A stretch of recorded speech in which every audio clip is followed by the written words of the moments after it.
안녕하세요. 오늘도 시청해주셔서 감사드리고요. 바로 사연 읽어보겠습니다. 안녕하세요. 저는 지금 플로리스트로 일하고 있는 30대 여자입니다. 운명 같은 사랑 믿으시나요? 드라마를 많이 보던 저는 운명 같은 사랑을 꿈꿨었는데 현실에서는 많이 다른 것 같습니다. 그저 정말 서로가 서로를 사랑하는 아름다운 사랑을 원했었는데 생각보다 그게 힘든 것이었다뇨.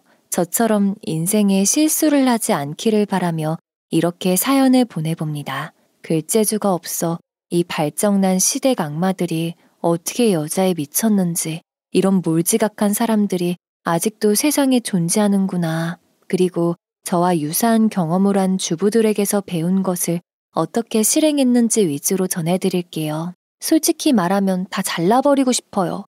공부에 취미가 없던 전 대학교를 가지 않고 20살이 되던 해부터 일을 하기 시작하면서 플로리스트라는 꿈을 이루기 위해 열심히 돈을 벌고 공부를 했습니다. 21살에는 화훼장식 기능사를 땄고 22살에는 모 협회에서 하는 꽃 관련 지도사 자격증도 따고 25살에는 해외로 몇 개월 동안 꽃을 공부하러 가기도 했었습니다. 꽃집, 웨딩, 파티 쪽에서도 꾸준히 꽃과 관련된 일을 하면서 조경과 가드닝도 배우고 대회도 나가며 쉴 틈 없이 경력을 쌓아나갔죠. 그리고 30이 되던 해 부모님의 도움을 조금 받아서 영등포에 있는 회사 건물 지하에 작은 꽃집을 하나 차리게 되었어요. 차리자마자 영업을 돌면서 회사 건물에도 몇 군데 계약을 체결하게 되었고 건물에 있는 은행에도 일주일에 한 번씩 식물 관리를 해주게 되었습니다. 그런데 제가 남자 경험도 없이 너무 앞만 보고 달려와서일까요? 그 은행에는 제 이상형인 얼굴은 살짝 구릿빛 피부에 키도 크고 몸도 다부지고 눈빛이 반짝거리는 남자가 있었는데 무거운 식물들을 옮길 때마다 저를 도와주면서 그도 저를 마음에 들어하는 것 같았어요. 처음으로 가슴이 두근거리고 설레이는 느낌에 저는 푹 빠져버렸죠. 지금 와서 생각하면 제가 너무 순진했던 것 같습니다. 그렇게 2년이 되어갔고 그 이후에는 결혼까지는 속전속결로 아주 빨랐습니다. 시어머니는 저희 가게에 와보시고는 만족하시며 결혼을 재촉하셨어요. 저희 집도 10년 동안 은행원으로 근무하고 운동도 열심히 하고 키 크고 훤칠하고 자신감 넘치는 성실한 남편을 좋아했습니다. 그런데 결혼식 날 공무원 시험을 준비하던 제 친구는 남편과 시동생을 보더니 남편이 얼굴값 할 것 같으니 조심하라 하고 네 시동생은 음침해 보이니 가까이 하지 말라고 조언을 해주더군요. 그때는 제 친구의 말이 하나도 이해가 안 갔습니다. 남편은 기념일도 항상 다 기억하고 이벤트도 때 되면 해주고 성실하고 잘생긴 완벽한 남자친구였기 때문이에요. 그리고 시동생은 지극히 평범해 보였죠. 남편은 저와 5살밖에 차이가 안 나는데도 모든 게 능숙했어요. 결혼식을 준비하는 것부터 신혼여행, 혼인신고, 신혼집 구하는 것, 집 화장실 청소, 간단한 요리, 스킨십까지 처음에는 그저 오빠라서 그런가 보다 했어요. 그맘때쯤 저는 결혼한 지 3개월 만에 임신을 했고 나이 30에 안정된 직장, 사랑하는 사람과 결혼과 임신, 모든 게 꿈만 같았죠. 전 임신 소식을 알리기 위해 들뜬 마음으로 남편과 주말 저녁 약속을 잡았어요. 제게 고백을 했던 스카이라운지가 있는 식당에서 말이에요. 그런데 임신 소식을 알리자 남편의 표정은 형식적인 미소를 띄우면서도 눈은 아무 감정이 느껴지지 않는 듯 했죠. 정말 축하해. 기쁘다. 그리고 약간의 정적이 있은 후 물을 한 잔 들이키고 다시 말했어요. 그런데 나는 40까지는 너랑 단둘이 즐기고 싶어. 자기도 아직 나이가 30이고 아직 한참 일할 나이야. 너는 잘 나가는 플로리스트가 되고 싶어 했잖아. 그러니까 아이는 나도 마음의 준비가 되고 자기도 꿈을 조금은 더 이룬 다음에 키우면 안 될까? 사실 지금은 키울 자신이 없어. 우리 한 번만 다시 생각해보자. 이런 어이없는 소리에 너무 당황해서 순간 눈물이 그렁그렁 맺혔고 목에 무언가 막힌 것 같았어요. 전 제 생각을 단호하게 말했어요. 오빠, 그게 무슨 말이야. 아이 생각도 없었으면 피임 왜 안 한 건데? 결혼 전에는 그런 소리 전혀 없었잖아. 난 아이 낳을 거야. 남편은 제가 일을 진심으로 좋아하길래 당연히 아이 생각이 없는 줄 알았다고 말했어요. 매일 밤 피임도 없이 사랑을 나눈 것이 순간 짐승같이 느껴지더군요. 남편은 제 태도에 놀란 듯 했으나 계속해서 저를 설득하려고 했고 저는 순간 화가 나 남편 얼굴에 제가 마시던 물을 끼얹고 나와버렸어요. 저는 뒤돌아서서 가방을 챙기고 그대로 나와 택시를 타고 집으로 와버렸는데 집에 도착하자마자 눈물이 앞을 가리더군요. 엄마로서, 여자로서 그럴수록 아이를 낳아서 잘 키워야겠다라는 느낌이 점점 더 커졌습니다.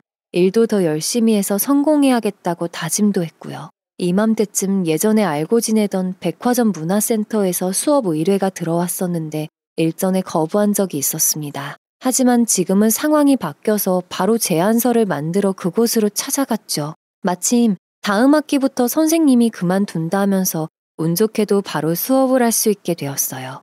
또 예전에 꽃을 배웠던 학원에서도 일 제의가 들어왔던 게 생각나 학원에 연락을 드려서 학원 강의도 일주일에 한 번씩 나가게 됐습니다.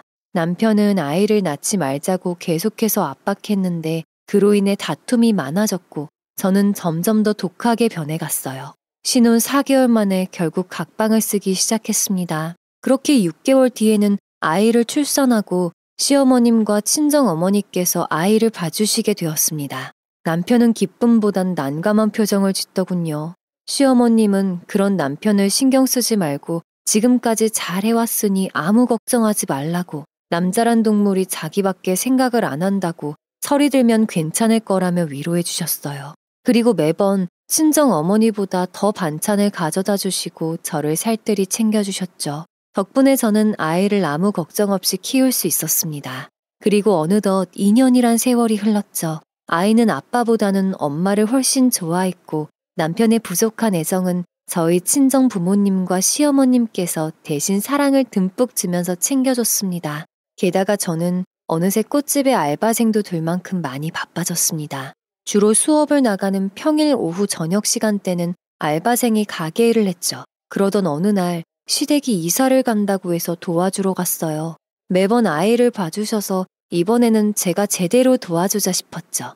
이날 이사를 도와주러 가지 않았다면 제 앞날이 좀 더 나았을까요? 저는 남편 방부터 정리를 했어요. 시부모님은 언제든 저희 내외가 시댁에 오면 편하게 쉴 수 있게 남편 방을 그대로 뒀죠. 남편 방의 짐들을 정리하고 시동생 방도 정리를 해나가기 시작했어요. 시동생 책상 위에 있는 짐들을 책상 서랍으로 넣는데 서랍 안에서 제 남편 이니셜이 있는 수첩이 발견된 겁니다. 이게 왜 시동생 방에 있나 싶었고 불길한 느낌과 함께 그 수첩을 펼쳐봤어요. 판도라의 상자를 연 것이었죠. 그 안에는 남편이 저와 결혼하기 전에 만났던 모든 여자들의 기록들이 있었어요. 꽤 두툼했죠. 20대 초반부터 원나잇을 한 여자들과 사귀었던 여자들, 그녀들의 머리카락이 붙어있는 것도 있었고 그 여자들의 생김새와 잠자리 성향들도 적혀 있었고 기록들은 꽤나 상세해서 속이 울렁울렁거리는 느낌이 들었어요. 치가 떨리는 기록이었어요. 속옷, 색깔, 스타킹, 선물 기록 등 한 여자에 대해 분석을 해놓은 논문 같은 기록에 이게 말로만 듣던 변태라는 것을 알게 된 순간이었죠. 게다가 저와 결혼하고도 햇수로 2년 동안이나 각방을 썼으니 동물적 본능에 충실한 남편이 그 사이에 충분히 바람을 폈겠구나. 어쩌면 지금도 피고 있을지 모르겠다는 짐작이 들었습니다. 그때 시어머니가 같이 항아리 좀 옮기자고 저를 불렀어요. 전 그 책을 제 가방에 얼른 집어넣었습니다. 그리고 이 판도라의 수첩을 본 순간 이혼을 해야겠다라는 확신이 들었어요. 다만 성급하게 일을 섣불리 진행해 망치긴 싫었습니다. 내가 살려면 치밀하게 준비해야겠다는 본능이었죠. 그런 생각 중에 저는 정신없이 이사하는 것을 도왔지만 머릿속에서는 그 수첩이 떠나가지 않았어요. 안색이 안 좋아 보였는지 시어머니가 한마디 하더군요. 얘야, 요즘 걱정이 많니? 얼굴도 하얗게 뜨고 아픈 건 아닌지 걱정되는구나. 요즘 너무 무리하는 것 아니니? 어서 집에 들어가서 쉬거라. 아니에요. 어머니 괜찮아요. 점심때 저희끼리 맛있는 거 먹으러 가요. 머릿속에는 그 수첩이 떠나가지 않았고 저는 더 힘을 내자 싶었죠. 점심때 이삿짐 센터 직원분들에게는 짜장면을 시켜드리고 저는 어머니와 염소고기를 먹으러 갔어요. 몸보신을 해서 정신을 바짝 차려서 앞으로의 일들을 헤쳐나가야 할 것 같았죠. 밥을 먹으며 시어머니께 남편에 대해 물어봤습니다. 어머니, 남편은 학창시절 때랑 회사 다닐 때 어땠어요? 인기가 꽤 있었을 것 같은데. 그래, 애가 지아비를 닮아서 인기가 많더구나. 그렇지만 너무 신경 쓰지 마렴. 결혼하겠다고 이야기한 건 너뿐이다. 요즘 힘든 건 없니? 네, 아이가 너무 예쁘게 잘 커서 요즘 즐거워요. 일도 예전보다 더 잘 풀리고요. 이후에 시동생, 남편, 그리고 시아버지까지 일찍 퇴근하고 돌아와서 이사간 집에 짐도 옮기고 풀었어요. 제 머릿속에는 계속해서 그 수첩 생각뿐이었죠. 다음 날 남편이 출근하는데 시동생이 남편한테 황급하게 전화를 해서 뭐라 말을 하고 남편은 수화기 너머로 잘 찾아보라며 좀 이따 전화하겠다고 황급히 끊더군요. 전 아이를 유치원에 보내고 집으로 돌아와 찬물을 한 잔 떠놓고 두꺼운 판도라의 수첩을 열었습니다. 어처구니 없게도 남편은 하나같이 피임을 안 하고 그 짓을 했고 수첩 끝엔 여자들을 넘버링을 해놨죠. 그러면서 곳곳엔 결혼에 대한 부담, 임신에 대한 두려움, 걱정, 불안도 같이 적혀 있었어요. 저와 만나기 바로 전에 사귄 여자친구가 임신이 아닌데도 생리가 안 나오고 또 임신이라고 해서 같이 병원에도 다니면서 애를 먹었다라는 이야기가 적혀 있더군요. 왜 그렇게 연애 때 능숙했는지, 임신과 아이에 대해 왜 부담스러워했는지 알 것 같았어요. 판도라의 수첩에는 정말 수많은 여자들과의 다양한 이야기들이 메모되어 있었고 남편과 대화가 필요했어요. 전 수첩을 보는데 온몸이 가려워지는 기분이 들었어요. 이 수첩을 당장에 태워버리고 싶었지만 앞으로 어찌 될지 몰라 참았어요.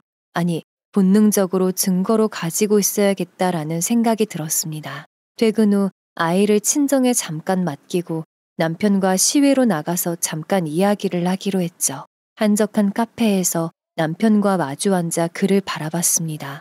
오랜만에 남편을 제대로 보는 거지만 넥타이 핀하고 쓰는 향수가 달라졌다는 것을 알게 되었어요. 느낌이 이상했죠. 수첩이 문제가 아닌 것 같았어요. 우선 수첩은 나중에 꺼내기로 하고 남편의 뒷조사를 해야 할 것 같았죠. 인터넷으로 이것저것 알아보고 저와 같은 이상한 느낌을 받은 아내들의 후기, 처리 과정 모든 걸 조사했습니다. 그녀들이 말하는 건 똑같았죠. 증거를 무조건 확보해라 였습니다.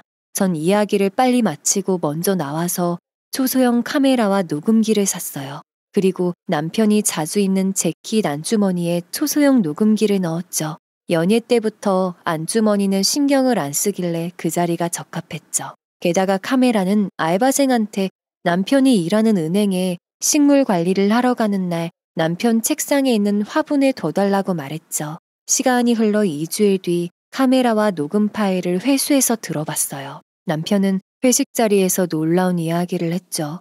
자신이 A부터 F까지 전국에 여자친구가 있다며 자랑스럽게 이야기했어요. 그러면서 자신의 향수 냄새를 자랑하며 이번 여자에 대해 말하면서 몸에서도 참 좋은 향이 난다는 이야기를 했죠. 그리고 멍청하게도 그 여자가 일하는 백화점과 향수 매장, 얼굴 생김새까지 자랑을 늘어뜨리더군요. 게다가 이번 주 주말 제가 친정에 가니 같이 경주로 여행을 가자는 내용이 들어있었던 겁니다. 여행 장소는 저와 신혼 초에 몇 번 갔던 경주 한옥 펜션이었죠. 전 친정엄마에게 이 모든 사실을 바로 알렸고 친정엄마는 가서 사진도 찍고 망신을 주자고 말씀하시며 근처 펜션을 예약했습니다. 토요일 아침 남편은 친한 친구 아버지가 상이 났다며 위아래로 검은 정장을 입고 나갔습니다. 전 동생에게 렌트차를 부탁했고 남편이 나가고 얼마 안 돼 부모님과 동생이 와서 저와 아이까지 함께 거리를 유지하며 뒤쫓았습니다. 그들은 휴게소에서 멈췄고 참 가관이었던 게 둘 다 아래 위로 까만 옷과 검정 구두까지 신고서 휴게소에서 간식을 먹으며 히히덕거리고 있더군요. 이 광경을 보고 친정 어머니는 분노해서 알감자를 먹다가 걸렸고 차 안에서 침을 튀기며 욕을 하셨어요. 아유, 두 쪽 달렸다고. 어디서 토끼 같은 자식을 납두고 여기서 이러고 있어? 오늘은 니들 제삿날이다. 다행히 그들은 아직 우리를 못 봤고 전 둘의 다정한 모습을 찍었습니다. 그리고 펜션에 도착해서 가족들을 다 내려주고 남동생과 저는 차 안에서 그들을 기다리며 그 둘을 뒤쫓았어요. 날이 어둑어둑해지고 첨성대에 도착했을 때 남편은 차 안에서 그 여자에게 서슴없이 스킨십을 했고 전 분노에 차서 카메라를 찍는 손이 부들부들 떨렸죠. 내가 왜 이런 고생을 하는지 이가 갈리더군요. 남동생이 당장 뛰쳐나가려는 걸 겨우 말렸습니다. 그 다음날 저는 남동생과 아빠 그리고 아이를 경주월드로 보내고 엄마와 아침을 먹고 밖에서 잠복했습니다. 그들은 경주 빵집으로 가더군요. 경주 빵집에서 그 둘은 손깍지를 끼고 서로 먹여주면서 웃고 있었어요. 저희 엄마와 저는 그 사진을 마지막으로 찍고 남편에게 다가갔어요. 남편은 저를 보더니 깜짝 놀랬고 전 후다닥 남편 앞으로 다가가 남편 거시기를 발로 뻥 찼죠. 그리고 옆에 있던 20대 초반으로 보이는 젊은 아가씨의 뺨을 철썩 때렸어요. 남편은 외마디 비명과 함께 들고 있던 경주빵을 떨어뜨리고 몸을 베베 꼬았고 여자친구는 저를 노려봤습니다. 너 이 사람 유부남인 거 아니? 이 사람 애가 3살이야. 부끄럽지도 않니? 그러자 그 여우에게서 깜짝 놀랄 만한 말들이 연이어 터져나왔습니다. 네 언니, 알고 있어요. 근데 언니, 그쪽 남편이 먼저 나를 꼬셨어. 알지도 못하면서. 그러면 관리나 하든가. 전 너무 화가 나서 이번엔 반대쪽 뺨을 때렸습니다. 그러자 여자친구는 제 머리채를 잡았죠. 저도 그 여자의 머리채를 잡고 흔들었습니다. 엄마는 조금씩 일어나는 남편한테 다가가서 말했죠. 김서방, 내가 자넬 성실하게 잘 봤더니만 이게 도대체 무슨 일이요? 거시기를 아주 고자로 만들어야 못 써볼지 씨를 말라뿔랑께? 그러고선 남편 머리채를 잡고 이리저리 돌리셨습니다. 팔을 허우적거리던 남편은 욕을 하면서 비틀비틀거리며 고개를 푹 숙이더군요. 엉거주춤한 자세로 일어나더니 갑자기 한쪽 다리를 끌고 불이 나게 상간녀와 차를 타고 도망가 버렸습니다. 저희는 경주에서 돌아왔고 늦은 밤 남편이 들어오길래 바로 이혼이라고 너 가만 안 둔다고 제가 소리쳤습니다. 그런데 남편은 부부싸움 도중 황당한 말들을 꺼내더군요.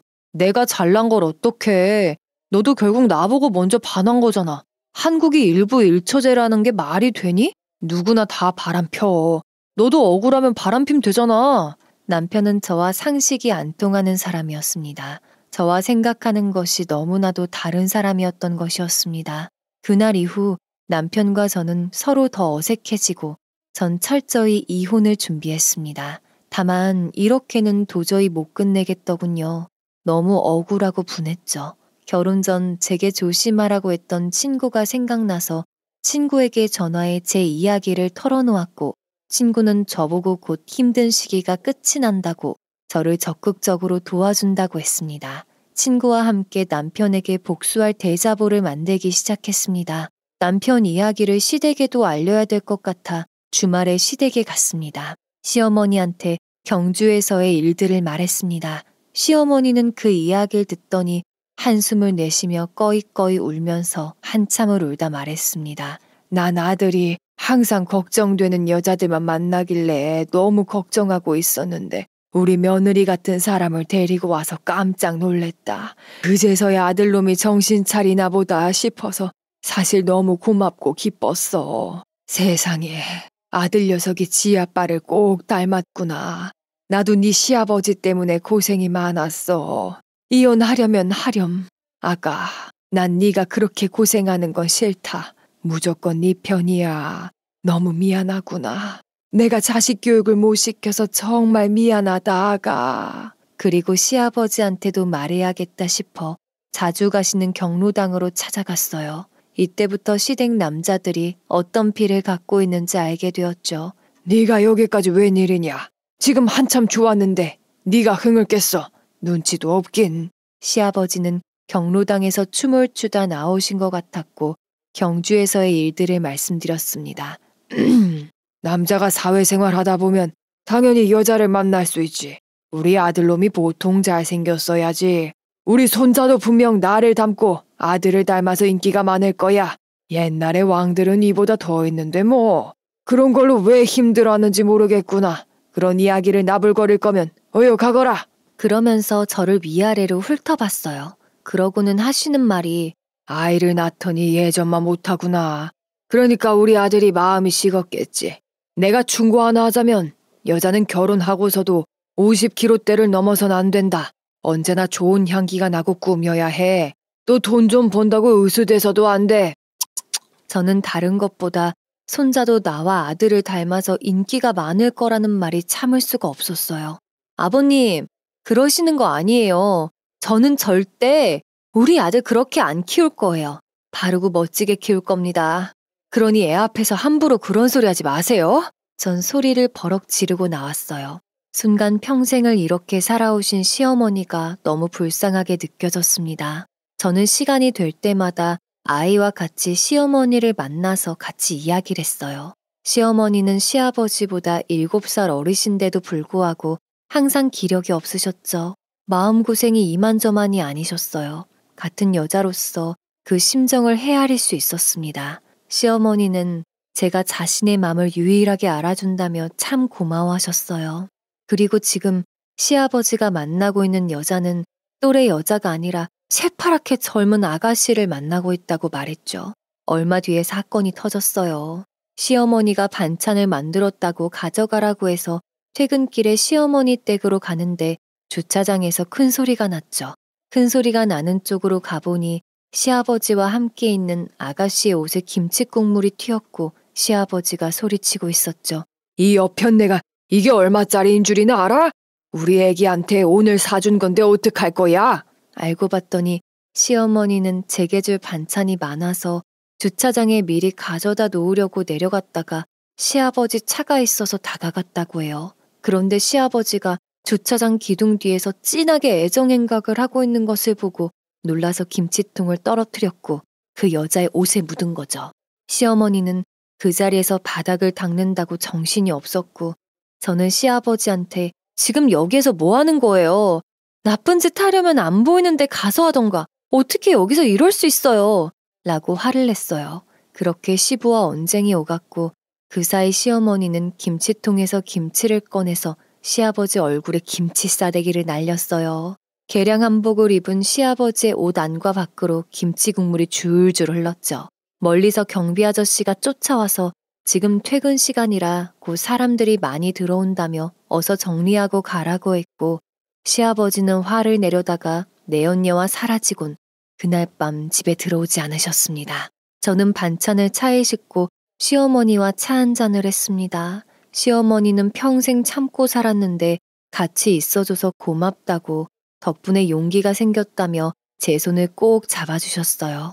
그렇게 밝게 웃으신 모습은 처음 봤거든요. 시아버지는 평생에 금반지 하나 제대로 해준 적이 없고 미대를 졸업한 이후 직업군인으로 퇴임하셔서 연금도 받으시고 지금은 서예 작가로 활동하면서 작품도 꽤 팔았다고 해요. 돈이 생기는 족족 최소한의 생활비를 제외하고는 본인과 여자친구를 위해서만 돈을 쓴다고 하셨죠. 지금의 여자친구는 작은 갤러리에서 큐레이터로 일하고 있는 여자라고 하더군요.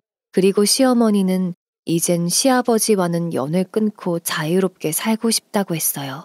제가 준비 중인 이혼 절차에 같이 동참하고 싶어 하셨습니다. 이제는 편안히 여생을 즐기고 싶다면서요. 이런 이야기가 오고 가던 중 시부의 개인 전시의 소식을 들었습니다. 이번 주에는 서예로 큰 상을 받고 다음 주부터는 붓글씨 개인전도 연다고 하시더군요. 시모는 이렇게 화병이 걸려 있는데 본인은 대외적으로 인정을 받는다는 것이 역겨웠죠. 상을 받는 것부터 막아야 했습니다. 우선 시어머니와 도청기를 파는 곳에 가서 볼펜 형태의 도청기와 넥타이 핀을 사서 시아버지께 전했습니다. 아버님, 이거 개인전 때 쓰세요. 제 선물이에요. 일전에 소란도 있었고 란 저의 말에 아이고, 네가 이제 세상 물정하는구나. 그래, 잘 쓰마. 라며 웃으시는데 그때부터 시작이었습니다. 도청기를 통해 내일 화랑에서 두 사람이 만난다는 것을 확인하고 시어머니와 함께 찾아갔죠. 그 여자의 퇴근 시간에 맞춰 시아버지의 차가 들어서고 그 둘은 다시 홀연히 사라졌습니다. 저희는 사진을 찍고 따라가다가 신호가 걸리는 바람에 놓쳐버리고 말았고 그 둘은 그날 밤 들어오지 않았습니다. 그리고 그 여자가 퇴근할 때 시아버지는 항상 에스코트를 해주러 간다는 사실을 알게 되었습니다. 그래서 첫날은 놓쳤지만 금세 그 여자가 머무르는 곳을 알게 되었고 그 젊은 여자가 그곳을 샀을 리는 없어서 시아버지가 마련해준 곳이구나 직감하게 되었죠. 시아버지와 상간녀의 상간 사진과 녹음된 일부를 심사기관에 보냈습니다. 시상식 당일 정장을 쫙 빼입고 한껏 멋을 부리고 시상식에 참여했는데 관계자인 듯 누군가 시부에게 귓속말로 소근소근거렸고 화가 난 시부는 자리를 박차고 나가더군요. 시상식 전날 저희 모두를 불렀는데 끝내 호명되지 않았고 시아버지는 씩씩대면서 내연녀의 집으로 갔습니다. 그러고는 다시 집으로 와서 그래도 분이 안 풀렸는지 술을 잔뜩 사와서 퍼마시고 주무셨고 그 사이 시어머니는 시아버지의 볼펜을 가지고 와서 확인했습니다. 이건 실제로 녹음된 그들의 대화 내용이에요. 세상이 미쳐가고 있네요. 돈에 미친 여자, 그리고 남자들. 시아버지의 넋두리와 그리고 아양을 부리는 여자의 목소리가 들렸습니다. 오빠, 왜 이렇게 힘이 좋아? 와, 시아버지의 목소리. 우리 애기 다리가 부었네. 조만간 차 한 대 더 살 테니까 앞으로 그 차 타고 다녀. 그래야 다리가 더 매끈하지. 이런 충격적인 이야기와 곧 열릴 시아버지의 개인전 오픈식 때 그 여자가 축하하기 위해 방문한다는 것도 알게 되었습니다. 시어머니께 사전에 준비한 템플릿과 대자보를 보여주자 눈빛이 날카롭게 변하셨어요. 전시회 당일 저는 일찍 도착해서 팜플렛 안에 대자보를 집어넣어 오시는 손님들에게 나눠줬습니다. 오시는 분들은 그 팜플렛을 보고 저 여자 아냐? 하면서 수근수근거렸고 그 여자는 순식간에 상간녀로 낙인 찍혔습니다. 시아버지가 이상해서 전시회를 찾은 손님의 전시 팜플렛을 보고 분노해서 소리쳤습니다. 도대체 누구야? 그때 시어머니는 시아버지에게 다가가 철썩 뺨을 때렸습니다. 그동안 내가 당신한테 참고 산 게 벌써 40년이 넘었어. 그만하면 됐지. 어떻게 40년이 넘게 계집질이 끊이질 않아? 어떻게 그럴 수 있어? 그러시더니 시어머니는 전시회장에 마련된 보이차를 시아버지에게 획 뿌려버렸습니다. 시아버지의 하얀 한보기로 그날 준비되어 있던 차가 스며들어 금세 누렇게 번졌습니다. 아니, 이 여편네가 어디서 노망이 났어? 시아버지는 그 자리에서 시어머니한테 뺨을 때리려 하자 한 시민이 시아버지의 팔을 잡아서 힘으로 눌렀습니다. 봐요. 여기 사람들도 다 알아요. 당신이 잘못했다는 거. 어디서 뻔뻔하게 자기 아들보다도 어린 계집애랑 또 사귀고 난리야? 여기 좀 보세요. 저기는 저 조그마한 여우 같은 아가씨가 이번에 이 사람 여자친구예요. 시어머니는 그 여자의 머리채를 잡고 내동댕이 쳤습니다. 그러자 사람들이 몰려들고 시부에게 손가락질을 하기 시작했습니다. 시아버지의 여자친구는 순간 시어머니를 획 찌려보고서는 불이 나게 도망을 쳤습니다. 그런데 시아버지는 당당하게 남자가 그럴 수 있지. 잘난 게 죄인가? 라며 다시 한번 큰 소리를 쳤습니다. 저는 그런 시아버지의 태도에 학을 뗐습니다. 전시장에 있는 사람들은 우우하면서 야유를 보냈습니다. 시아버진 더했습니다. 보려면 보고 말려면 말아. 그렇게 요란스러운 전시회가 끝나고 시아버지는 그 여자친구가 자신과 헤어지자고 했다면서 시어머니가 차려준 밥상도 뒤엎고 고래고래 소리쳤다고 합니다. 그날 이후 시어머니는 집을 나오셔서 조그만 원룸에 지내셨습니다. 저는 추가로 변호사와 함께 소송 준비에 박차를 가했고요. 전시회 이후 시어머니는 제게 너무 고맙다며 백화점에서 작은 백을 하나 선물해 주셨어요. 시어머니는 언제나 구제 아니면 시장에서 파는 것들만 입으셨는데 시어머니는 그동안 묵은 체증이 내려갔다며 아주 좋아하셨어요. 그리고 점차 건강도 되찾기 시작하셨습니다. 그러던 어느 날 시아버지가 시동생한테 다 들었다며 저를 부르시더니 단단히 혼을 내시더군요. 어디서 굴러온 매주 덩어리가 집안을 망치려고 해? 순진한 여편네를 꼬드겨갖고 감히 시아비를 농락해? 그러면서 식탁에 있던 찬물을 제게 획 뿌렸어요. 저도 당하고 있을 수만은 없었어요. 저는 머리카락을 차분하게 넘기고 말했죠. 아버님의 행동이 지금 어른으로서 맞는 행동이라고 생각하세요? 어른이시면 어른답게 행동하세요. 시아버지가 자식 교육을 그렇게 시켜서 제 남편도 지금 죄책감 하나 없어요. 우리 아이가 배울까봐 두렵네요. 어쩜 그렇게 당당하신지. 세상이 두렵지 않으세요? 라고 말하고 문 밖으로 나갔습니다. 뒤에서는 시아버지는 저게, 아유.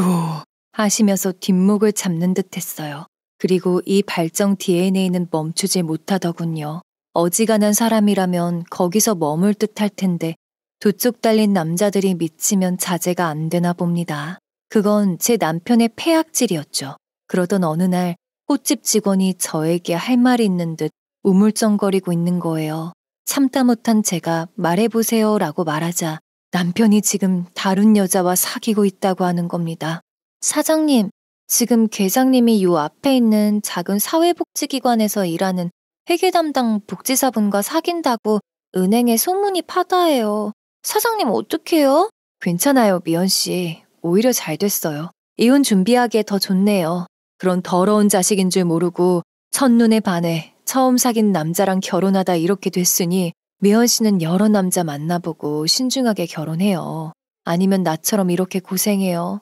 그런데 알바생이 이상한, 아니 충격적인 말을 하는 겁니다. 사장님 말씀드릴 게 있어요. 그러더니 알바생이 울먹울먹거리며 말했어요. 사실 사장님 시아버지가 가끔씩 위에 아들분 만나러 오시면서 저희 꽃집에 들리셔서 용돈 준다고 언제든 연락하라면서요. 잘 연글었는데 보여줄 사람이 없어서 쓰나 이런 말도 하고 너무 불쾌했어요. 사장님께서 잘 챙겨주시고 이 꽃집에 계속해서 일하고 싶은데 사장님 어떡하죠? 아니 그걸 왜 지금 말해요, 미연 씨. 미연 씨, 그렇게 불쾌한 일을 당했으면 뺨을 한 대 날리던가 신고한다고 하든가 아니면 거기를 확 차던가 왜 그걸 미련하게 참고 있어요. 앞으로는 그런 일 있으면 다 녹음하고 증거자료도 모아놔요. 그리고 녹음기를 챙겨줬습니다. 그리고 시어머니가 할 말이 있다고 연락이 와서 퇴근을 하고 상의를 했습니다. 시어머니는 황혼 이혼을 하고 싶은데 어떻게 해야 할지 모르겠다며 물어보았고 전 시어머니와 같이 지금 상담하고 있는 변호사 사무실로 향했습니다. 시아버지의 바람핀 흔적과 제 남편의 바람핀 증거예요. 이거면 충분하겠죠? 그리고 그간 해왔던 일들과 손해를 크게 보지 않는 선에서 이들의 만행을 까발리고 싶다고 했습니다. 이건 100% 어머님과 의뢰인의 승리예요. 증거를 계속해서 모으시고 그렇게 복수하셔도 어차피 상대방이 더 손해니까 크게 걱정하지 않으셔도 돼요. 빠른 시일 내에 마무리 지으십시다. 주변도 잘 살피시고요. 주변을 잘 살피라는 변호사의 말을 듣자마자 시동생이 생각났죠. 이 인간이 뒤에서 조종을 하고 시부한테도 말하고 있었던 겁니다. 그런데 이상한 건 시동생이 정확히 무슨 일을 하는지 시댁에서는 아무도 몰랐는데 그간에 있었던 일들을 속속들이 아는 시동생이 너무 이상했습니다. 제가 시어머니와 집에서 만나서 이야기한 것을 시아버지한테 잃은 장본인이기도 했고요. 시동생한테 무턱대고 전화해서 그 근처로 가서 밥을 사준다고 했습니다. 처음에는 계속 머뭇거리다가 제가 계속 그러니 나온다 했고 기다릴 동안 시동생의 회사를 유심히 살펴봤습니다. 낮인데도 불구하고 창문도 다 닫혀 있고 불이 꺼져 있더군요. 곧 시동생이 나와 소고기 샤브샤브 식당으로 가서 시아버지한테 들은 이야기를 해줬습니다. 그랬더니 시동생은 억울한 듯이 말했죠. 형수, 무슨 그런 일로 회사 앞에까지 찾아와요. 요즘 형수 때문에 우리 집안이 개판 5분 전인 거 진짜 몰라서 그래요? 남자가 여자를 만나는 건 본능이고 그래야 종족 번식을 하고 지구가 유지되죠. 어쩔 수 없는 거라니까. 그렇다고 우리 형이나 아빠가 애를 데리고 온다거나 사고를 치지도 않잖아. 저는 한쪽 다리를 올리고 반존대를 섞었으면서 말 같지도 않은 소리에 뺨을 한 대 후려치고 싶었어요. 너무 어이가 없어서 실수가 터졌죠. 정말 대단한 집안이었습니다. 이렇게 자신만만한 태도로 뻔뻔하게 말하다니 정말 무섭고 세상이 어떻게 돌아가는지 모를 지경이었죠. 이 남자들 속에 살다간 제가 이상해져 버릴 것 같았습니다. 그리고 마지막 말에 저는 이성의 끈을 놓아버렸습니다. 형수, 억울하면 형수도 즐기면 되잖아요. 세상에 아직도 조선시대인 줄 알아요?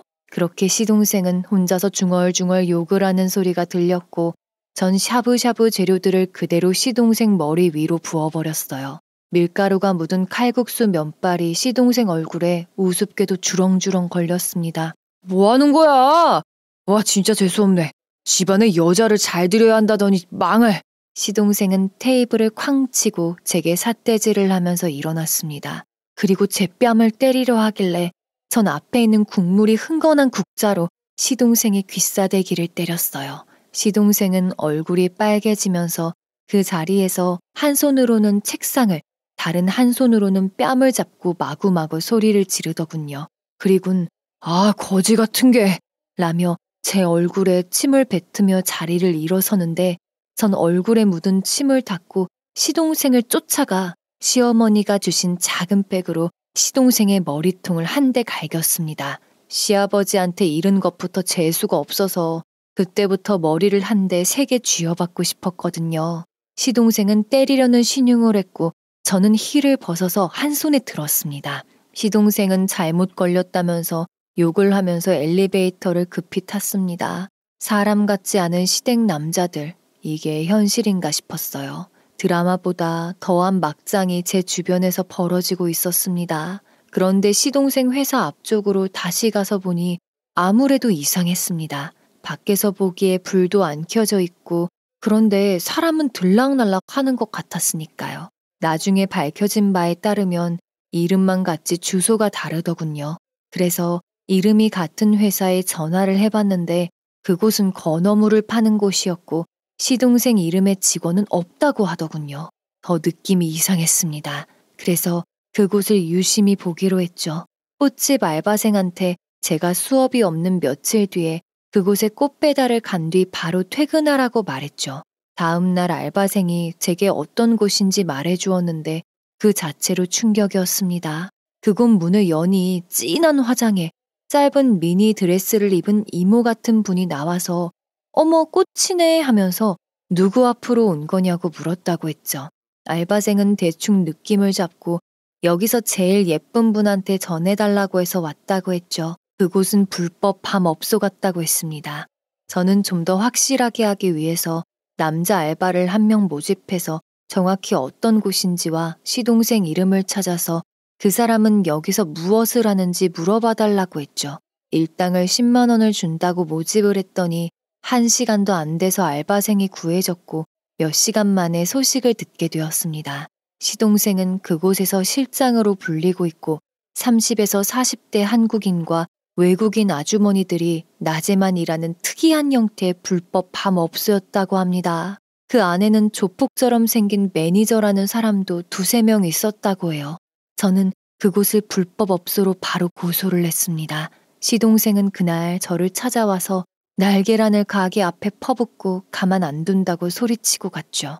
이후 시동생이 일하던 곳은 영업정지를 당했고 몇천만 원의 벌금을 물게 되었죠.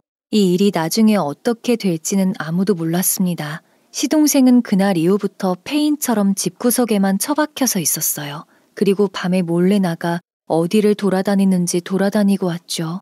그리고 저는 원래 하고 있던 것을 계속해서 진행해 왔습니다. 남편의 현재 바람 상대를 친구와 함께 뒤쫓았고 알고 봤더니 조그마한 사회복지법인의 회계 담당 여직원과 사귀고 있었습니다. 사진을 계속해서 찍고 음성 녹음도 남편 자켓 안주머니에 넣어 계속해서 녹음을 해나갔죠. 그런데 이 여직원은 남편이 유부남인 줄도 모르는 것 같아 보였습니다. 너무 순진무구한 얼굴로 회사 마치고 남편을 기다리고 설레어하고 선물도 준비하는 것처럼 보였죠. 어느 날 집 식탁 위에 직접 만든 마카롱으로 보이는 음식이 있었습니다. 강아지 모양과 진주 조개 모양, 하트 모양 모두 그 여자가 만든 것이 확실했죠. 그리고 시아버지 미행도 하면서 춤학원에서 다른 여자와 바람이 난 것을 알게 되었죠. 그 여자한테 명품백과 명품 옷들을 선물해줬다며 춤학원에서는 이미 소문이 파다했죠. 시아버지와 제 남편은 멍청하게도 바람을 당당하게 펴서 이혼 준비가 순조롭게 진행이 되었습니다. 아니 애초부터 이들은 여자면 된 거지 다른 것에는 관심이 없었습니다. 저는 남편이 만나고 있는 여자에게 가서 사진과 녹음기를 들려주면서 말했습니다. 아가씨 정신 차리세요. 저기 은행 다니는 계장이 제 남편이에요. 그리고 여기 사진 보이시죠? 불과 2달 전에 만난 여자친구예요. 저 남자는 여자만 보면 사족을 못 쓰는 남자예요. 그 여자는 펑펑 울면서 그 자리에서 주저앉았습니다. 아가씨, 정신 차리세요. 이렇게 얼마 안 만났는데 알게 된 걸 다행이라고 생각하세요. 앞으로는 잘 알아보고 만나세요. 그리고 시아버지 여자친구도 시어머니랑 같이 만났습니다. 아휴, 제가 그 할배 부인입니다. 정신 차리세요. 그 여자친구분도 막무가내였습니다. 그게 무슨 상관이죠? 이 나이에 인생 즐기다 가는 거죠. 댁이 무슨 상관이에요? 지금 들고 있는 이 백과 구두, 옷도 다 그이가 사준 거예요. 그리고 나보고 인생의 마지막까지 함께 하자고 하더군요. 당신보다 날 더 사랑하는데 그거면 됐죠. 남자친구 말로는 당신이랑 말이 안 통한다던데 진짜 촌스럽게 생겼네요. 매야? 시어머니는 그 여자에게 음료를 그대로 얼굴로 퍼부었고 말을 이어나갔어요. 몇 달 전에는 어린 기집애한테 살라고 집도 해주고 차도 해준 영감탱이야. 도대체 뭘 보고 그 사람을 믿는 건지. 아이고야, 의의가 없어서 이 여편네야 나이 먹으려면 곱게 처먹어. 질투가 많던 시부 여자친구는 직접 확인하고 싶어 했어요. 그럴 리가 없다고요. 참 우습게도 시아버지 여자친구와 시어머니, 저 이렇게 셋이 제가 운전해서 시아버지의 전 여자친구 집으로 같이 향했습니다. 마침 그 아가씨는 짐을 싸고 있는 것 같았죠. 그 아가씨 집에는 시부가 사준 듯한 현재 여자친구와 같은 브랜드의 가방과 옷들이 걸려 있었고 명품 화장품과 액세서리도 있었죠. 이를 보고 시부의 현 여자친구는 화를 냈습니다. 이 어린 것이 그런 할배를 데리고 놀았구나. 아휴, 이 집하고 차 돈 때문에 몸준 거니? 수준 떨어지는 거사? 아, 더러워. 어떻게 당신 같은 이 집하고 차는 그 할배가 준 게 아니라 빌려준 거야.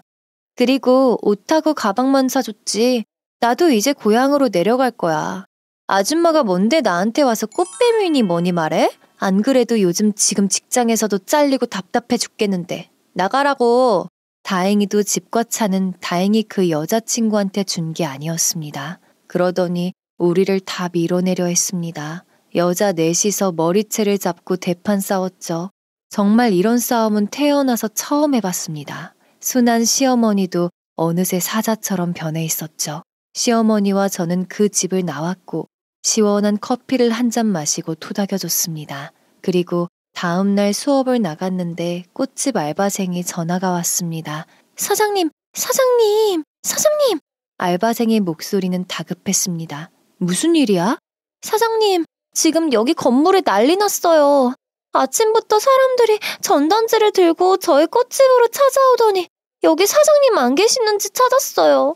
그 전단지에 사장님이 시아버지를 전시회장에서 농락해 폐가망신시키고 남편이 출장 갔을 때도 미행해서 찾아온 이상한 여자라고 적혀 있었어요. 저는 그게 바로 시동생 짓이라는 걸 바로 알았고 전 수업을 끝내고 바로 꽃집으로 갔어요. 시동생은 제 차를 보더니 뿌리고 있던 전단지를 던지고 도망갔고 전 차를 타고 있어서 금세 시동생을 따라잡았고 바로 머리채를 잡았어요. 도대체 어디서 말도 안 되는 짓거리야? 명예훼손으로 고소할 테니 그럴 줄 알아. 저도 친구와 만든 대자보를 사람들과 남편이 다니는 은행에 돌렸죠. 시동생 전단지로 꽃집으로 저를 보러 온 사람들은 그 전단지를 보고 되려 시댁을 욕하면서 나갔습니다. 저도 이판사판이었습니다. 눈에 뵈는 게 없었어요. 남편의 바람기는 이미 회사 사람들이 다 알고 있는 듯 했지만 이번에는 고객들까지 알게 돼서 남편은 강제로 휴직을 당했어요. 그리고 그맘때쯤 저와 시어머니의 이혼 준비는 거진 마무리가 되어갈 무렵이었습니다.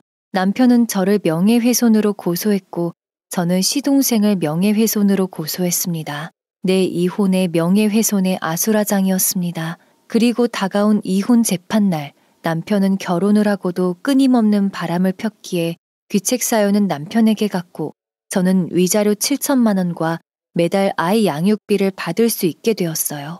그리고 시어머니는 위자료 2,500만 원을 받게 되었고 시아버지의 명예훼손으로 500만 원의 벌금을 물게 되었어요. 그래도 시어머니가 훨씬 유리했죠. 그리고 집의 재산 분할은 저와 시어머니 각기 반씩 나눠 가지게 되었어요. 더욱 어이없었던 것은 그 과정에서 시부의 전 애인 집과 차를 시부가 세금 문제로 시어머니 앞으로 명의를 해놓은 것을 알게 돼서 시어머니가 가지게 된 것인데요.